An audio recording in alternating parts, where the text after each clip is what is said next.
Welcome to MDA Math classes. In this video, we will discuss syllabus and sample paper of class plus 2 mathematics term 2 session 2021 to 22. Class plus 2 mathematics term 2, time is 2 hours, maximum marks is 40. All the questions are compulsory. The question paper consists of 11 questions divided into 3 sections A, B and C. Section A consists of 5 questions of 2 marks. Section B consists of 3 questions of 4 marks. Section C consists of 3 questions of 6 marks. There is no overall choice. However, an internal choice has been provided in 2 questions of 2 marks, 2 questions of 4 marks and 2 questions of 6 marks. You have to attempt only one of the alternatives in all such questions. Use of calculator is not permitted. Chapter Determinant. Question carrying 2 marks is 1. Question carrying 6 marks is 1. Total marks is 8. Chapter Integral. Question carrying 2 marks is 2. Question carrying 4 marks is 1. So total marks is 8. Chapter Application of the Integral. Question carrying 4 marks is 1. Total marks is 4. Chapter Differential Equations. Question carrying 2 marks is 1. Question carrying 4 marks is 1. Total marks is 6. Chapter 3-dimensional Geometry. Question carrying 2 marks is 1. Question carrying 6 marks is 1. Total marks is 8. Chapter Linear Programming. Question carrying 6 marks is 1. Total marks is 6. Total questions of 2 marks is 5. Total marks is 10. Total question of 4 marks is 3. Total marks is 12. Total questions of 6 marks is 3. Total marks is 18. You have to attempt total question is 11 and total marks is 40. Now, we will discuss the sample paper 2021 to 22 class plus 2 mathematics term 2nd. Time is 2 hours. Maximum marks is 40. Today we will discuss the section A. The marks consist of 10 marks. Question number first. Find the equation of the line passing through the 2 points 1, 2 and 3, 6 using the determinants. We have given the 2 points 1 and 2. So this point is 1, 2, 3 and 6. Let P, X, Y be any point on the line joining the points 1, 2 and 3, 6. We can take the here is point is P is X and Y. Also you can take the point P is X, Y here as you like. Since all the points lie on the same line, lie on the same line, the points P, X, Y, 1, 2, 3, 6 lie on the same line. बच्चे आपने याद रखना है, when all the points lie on the same line, then the area of the triangle is 0. Then area of triangle is 0. Will you know the area of triangle? This is equal to 1 by 2 determinant x1, y1, 1, x2, y2, 1, x3, y3, 1.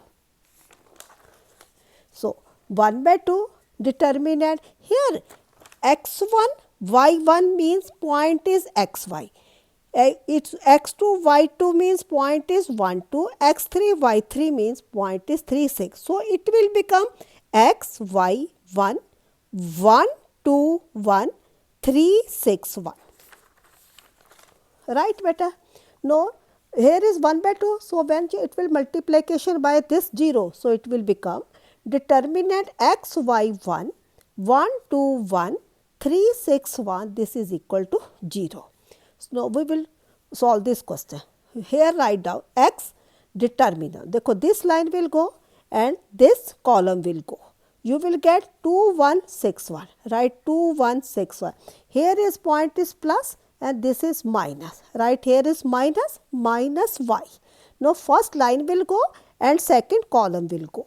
So, you will get 1, 1, 3, 1. Right. Now, here is point is plus 1. This line will go and this column will go. you will get 1 2 3 6 1 2 3 6 equal to 0. Now multiplication by this, 2 into 1, 2 ones are 2, 6 into 1, 6 ones are 6, minus y, 1 into 1 and 3 into 1. So this will become 1 minus 3 plus 1 6 are 6, 3 into 2, that is minus 6. So we will get here x minus 4 minus y, 1 minus 3, 3 में से 1 निकाला, कितना रहेगा बेटा minus 2 plus 0. So we will get minus 4x plus 2y equal to 0, minus 4x equal to minus 2y. So here we will get 4x equal to 2y. So we want equation. So we will write down in this form 2y equal to 4x and 2y, it means y equal to 4x by 2. So we will get this is y equal to 2x, which is a required solution of the line, right? Required solution of the line is y equal to 2x. Now the next question. Question number 2. Evaluate integral tan square x dx. ठीक है बेटे, अब हमने इसको evaluate करना. देखो हमारे पास ऐसा कोई फॉर्मूला नहीं है कि हम सीधा integral tan square x dx लिखें, इसलिए सबसे पहले हमें tan square x को कन्वर्ट करना पड़ेगा. हम सबको ये फार्मूला पता है. 1 प्लस tan square x किसके इक्वल होता है बेटे, secant square x. 1 plus tan square x equal to secant square x. हमारे पास क्या आ जाएगा value, tan square x equal to कितना बन गया, secant square x minus 1. So I will write down the value of tan square x is equal to, here we will write down the integral secant square x minus 1 सारे का dx. So next is secant square x dx minus integral 1 into dx. So integral of secant square dx किसके equal होता है बेटे, tan of x minus integral 1 dx का क्या होता है माइनस x प्लस c क्या हमारे पास इंटीग्रल का कांस्टेंट आ जाता है. So answer is tan x minus x plus c. इसमें हमें चॉइस दे दी है, क्या है हमारे पास. अब नेक्स्ट है चॉइस है, क्वेश्चन आ जाता है देखो, और evaluate integral sin 2x sin 3x dx, right. हम देखो इंटीग्रल, हम सबको आपने +1 में भी ये फार्मूला किया था. कौन सा फार्मूला किया था, 2 sin x sin y. कौन सा किया था बेटे, 2 sin x sin of y किसके इक्वल होता है, शाबाश, cos of x minus y minus cos of x plus y. ये हमारे पास बेटे फार्मूला होता है. अब मैं क्या करूँगी, हम क्या करेंगे, 2 से मल्टीप्लिकेशन कर लेंगे, 2 से डिवाइड को कोई फ़र्क तो नहीं पड़ेगा ना. मैं लिख लूँगी इंटीग्रल 1/2 इंटू 2 सारी ब्रैकेट में जो sin 2x sin 3x dx. 1/2 को मैंने बाहर ले लिया, इंटीग्रल 2 sin x तो कितना हो जाएगा 2 sin 2x sin 3x dx. अभी हमने फार्मूला मैंने बताया था किसके इक्वल था, 2 sin x sin y. शाबाश, क्या जवाब आया मेरे को, cos x minus y minus cos x plus y. ठीक है, हमने ये ध्यान रखना है, मेरे पास क्या cos x माइनस y, इसलिए मैं जो आगे x की रकम को मैं बड़ा ही लिख लूँगी, कोई फ़र्क तो नहीं पड़ेगा ना मेरे को. मैं लिख लूँगी 2 sin 3x sin 2x into dx. ये आ गया अब हमारे पास. अब क्या करेंगे, 1/2 मैंने फार्मूला, अब हम इसे अप्लाई कर देंगे किसके होगा, cos x का मतलब क्या हो गया 3x, y का मतलब कितना आ जाना बेटे 2x, cos x minus y 3x minus 2x minus cos x plus y 3x plus 2x सारे का dx. ये मेरे पास हो गया 1/2 integral cos of x minus cos of 5x dx. आगे हम लिख लेंगे 1/2 integral cos of x dx minus integral cos of 5x dx. Right बेटे, 1/2 सारे का आ गया.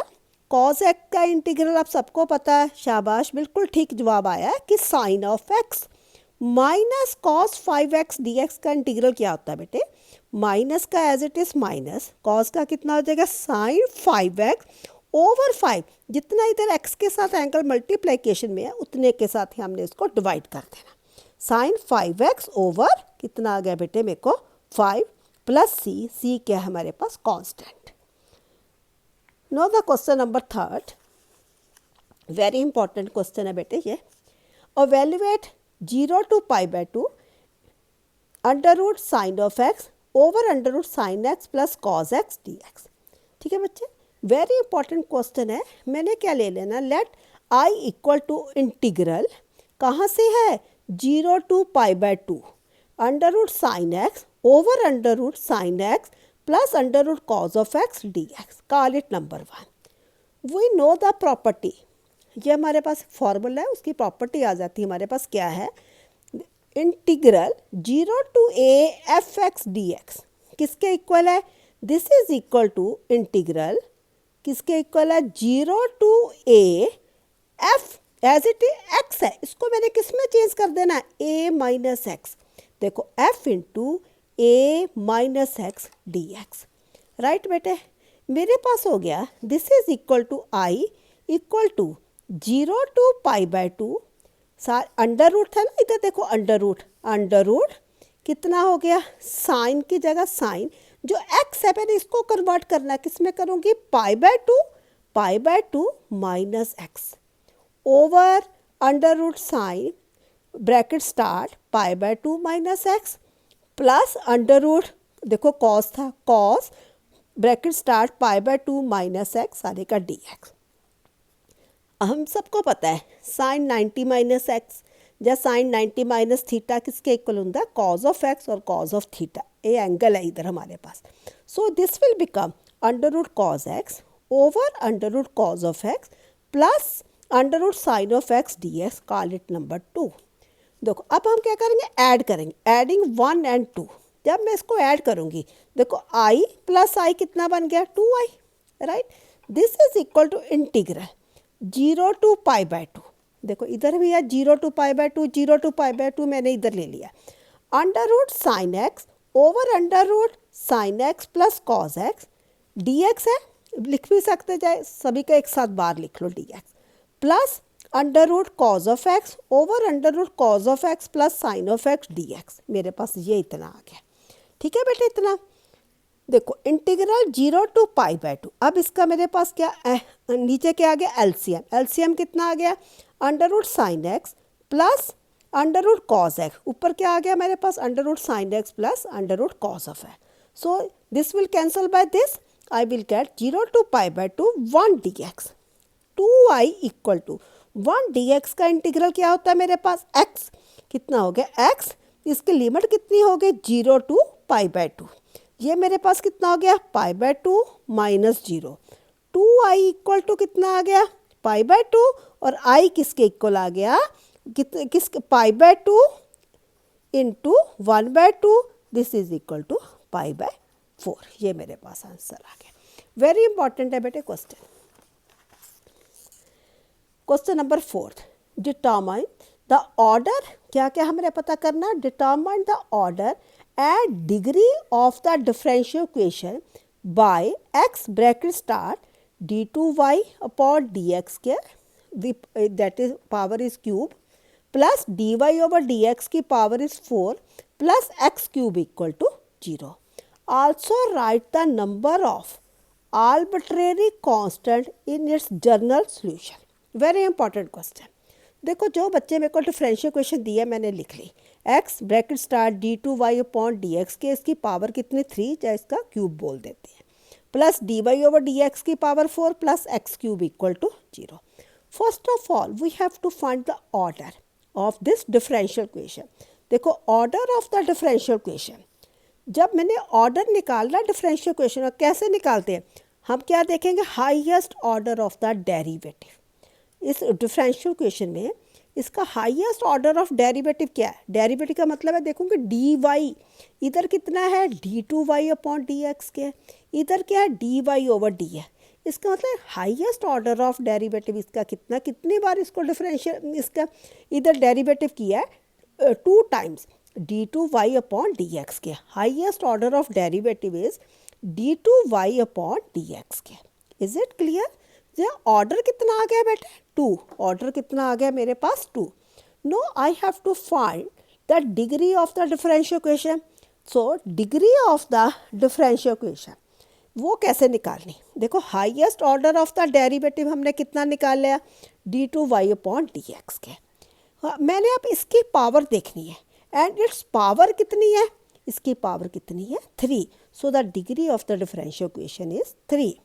अब नेक्स्ट क्वेश्चन क्या आ गया, also find the number of arbitrary constant in its general solution. Number of arbitrary constant in its general solution कैसे देखना होता है, number of arbitrary constant this is equal to, याद रखना आप सब ने, this is equal to order of the differential equation. Number of arbitrary constant किसके इक्वल होता है, order of the differential equation. हमने ऑर्डर कितना निकाला था बेटे 2, so number of arbitrary constant कितने आ गए 2 आ गए। Is it clear? Know the next question, इसमें हमें चॉइस दे दी है क्वेश्चन नंबर 4 में, और find the particular solution of the differential equation cos bracket start dy/dx equal to a for all a belongs to r, y equal to 2 when x equal to 0। The given differential equation जो हमें दी बेटा हमने लिख ली cos dy/dx equal to a के। So this implies dy/dx किसके आया, जब cos इधर आएगा तो क्या हो जाएगा हमारे पास cos इनवर्स a, यहाँ में क्यों क्या a/cos x है ना, हो जाएगा, तो हम इसको क्या लिखेंगे cos inverse a। So dy किसके इक्वल आ गया, cos inverse a into dx। Integrating both sides, अब मैं क्या करूँगी दोनों साइड्स में इंटीग्रेट करूँगी इसको, integral dy this is equal to integral cos inverse a into dx। Integral dy किसके इक्वल होता है बेटे y, cos इनवर्स a ये मेरे पास क्या है बेटे कांस्टेंट, मैं लिख लूँगी cos inverse a integral dx, right. cos inverse a integral dx का क्या होगा बेटे x, इंटीग्रल dx का क्या हो गया x plus c where c is a constant. We have when x equal to 0 y equal to 2, मैंने लिख लिया when x is equal to 0 y equal to 2, this is given. So y की value 2, x की value क्या होगी cos inverse a into 0 plus c। अब constant को मैं किसी 0 के साथ मल्टीप्लिकेशन करूंगी तो क्या होएगा 0, this is equal to 0 plus c, 2 equal to 0 plus c, c की वैल्यू मेरे पास बेटे क्या आ गई 2 आ गई। Putting the value of c in this equation, so y किसके इक्वल आ गया बेटे, y इक्वल टू, देखो y इक्वल टू मेरे किसके इक्वल आ गया cos inverse a into x plus 2, so which is a required particular solution of this equation. Question number 5, find the value of k so that x minus 3/2 y plus 1/3 z minus 2/2k and x plus 2/1 4 minus y over k z plus 5/1 are at right angles. Very important question. Given equation सबसे पहले हमने क्या देखी, जो हमें equations दी थी बेटे मैंने लिख ली। मैं क्या करूँगी सबसे पहले right the given equation in the standard form. इनकी स्टैंडर्ड फॉर्म क्या होती है, x minus x1 over a1, y minus y1 over b1, z minus z1 over c1, x minus x2 over a2, y minus y2 over b2, z minus z2 over c2। देखो x minus 3/2 y plus 1 over 3, क्यों ऐसे मैं इसको चाहे आप ये भी लिख सकते हैं y minus 1/3 as you like, ठीक है। z minus 2/2k, x minus x plus 2/1 या x माइनस माइनस 2/1 भी लिख सकते हैं। जब अब इधर देखो मेरे पास क्या दिया 4 माइनस वाई, मैं इसको क्या लिखूँ माइनस कॉमन लेकर, तो मैं क्या लिख लूँगी y माइनस 4, तो अपॉन क्या था जैसे मैंने बच्चे देखो इसको मैं लिख सकती हूँ माइनस कॉमन ले लिया, मेरे पास क्या हो गया y minus 4 upon k, so this will become y minus 4 over minus k, और this is equal to gain z plus 5/1, और क्या मैंने बताया था z माइनस माइनस 5/1, ठीक है। अब मैंने इन दोनों क्वेश्चंस को क्या करना कंपेयर, ये आपने जरूर लिखना है, comparing with x minus x1 over a1, y minus y1 over b1, z minus z1 over c1, x minus x2 over a2, y minus y2 over b2, z minus z2 over c2। देखो a1 क्या मेरे पास इधर 2, b1 क्या है 3, c1 क्या है 2k, A2 क्या है 1, B2 क्या है -k, C2 क्या है बेटे 1। अब कंपेयर करके हमने सारा ये लिख लिया। Since the lines are perpendicular, उन्होंने कहा ना the lines are at a right angle. Right angles का मतलब क्या, लाइंस आर परपेंडिकुलर। बच्चे जब लाइंस परपेंडिकुलर होती है तो हमारे पास कौन सी कंडीशन होती है, A1 A2 plus B1 B2 plus C1 C2 equal to 0। अब मैंने वैल्यूज़ पुट कर दी, 2 into 1 plus 3 into -k plus 2k into 1। ये मेरे पास है क्या 2 -3k plus 2k equal to 0। सो देखो 3k में से 2k को मैंने माइनस किया, कितना आ जाएगा -k, क्योंकि 3 के आगे कौन सा साइन है माइनस, बड़ी रकम के सामने कौन सा साइन है माइनस का। 2 -k इक्वल टू 0, k किसके इक्वल आ गया बेटे 2k। आज हमने क्या कर लिया देखो, सेक्शन ए मैंने आपको पूरा करवा दिया, ठीक है। मेरे को होप है कि आपको अच्छी तरह से सेक्शन ए सैम्पल पेपर का समझ आ गया होगा। If you like my video then please like it, share it, comment it, and also subscribe my channel MDA Math Class. Thank you so much. Okay, bye. कल next video में हम करेंगे section B और section C. Okay.